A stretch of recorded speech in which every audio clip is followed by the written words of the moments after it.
Hello, I'm Linda Dolke.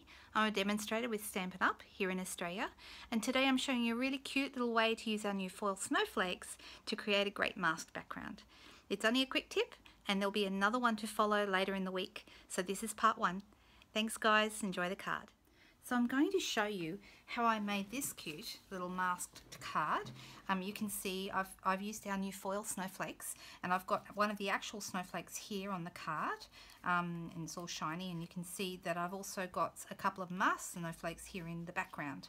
And it's a really quick, easy thing to do, but I want to give you a couple of tips because these are a little bit special. Here they are. This is the foil snowflakes. Right now they're available in our holiday catalogue, and for $10 you get 24 snowflakes. So you get 12, you can see maths is not my strong point, 12 silver and 12 gold in a pack to give you the 24. And it doesn't matter which ones you use for what we're doing today, whichever ones you've got the most of, I guess, if you've been using them like I have. And what I'm going to do is I'm actually going to I'm using Tranquil Tide ink, which is this green. It's got a bit of blue base to it, this green, so sometimes it almost appears blue.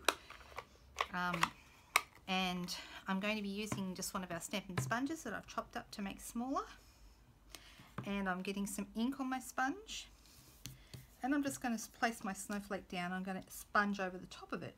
Now here's a couple of tips. First of all, if you use the metallic side face up, it's a little bit, the edges are a little sharper on this side, and it's going to break or cut into your sponge more as you go over it. So you're best to use the unshiny side, this side here, and I'm sort of more dabbing than rubbing because it still will be a little hard on your sponge, but not as bad as if you use the metallic side. And I'm actually sort of dabbing, but also sort of pushing the ink out towards the outside and just going over the edges a little to give me the basic shape of the snowflake. Hold it in one place with your other hand and kind of flick it out a little, but don't rub too much because you don't want to cut up your sponge. You've also got to be quite careful because around the edges of these snowflakes, they can be quite delicate. So you do want to go over the middle, but be careful there as there's some sharp edges. And you might be thinking, this doesn't sound like it's worth it. It absolutely is. It's not a hard thing to do. You just got to be careful. So I'm kind of sponging outwards, and when I get to the edges I'm being quite gentle. I did actually, when I was sort of teaching myself what to do here, I did rip one of the snowflakes, and that very quickly taught me how much they can take. And it's not all that much, so just go gentle. Alright, so I'm moving that now. You can see where the two snowflakes have gone over each other. That's no big deal, but that's why you go lightly around the edges. I think it kind of looks pretty as a background.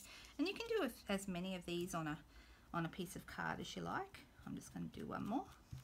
Once again, dabbing rather than rubbing, but pushing a little bit of movement towards the edge. I'm going out so that I will get that outside edge.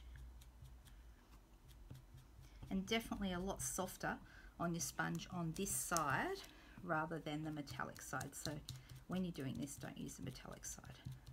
But it's such a great look. It's almost looks like background paper, pattern paper.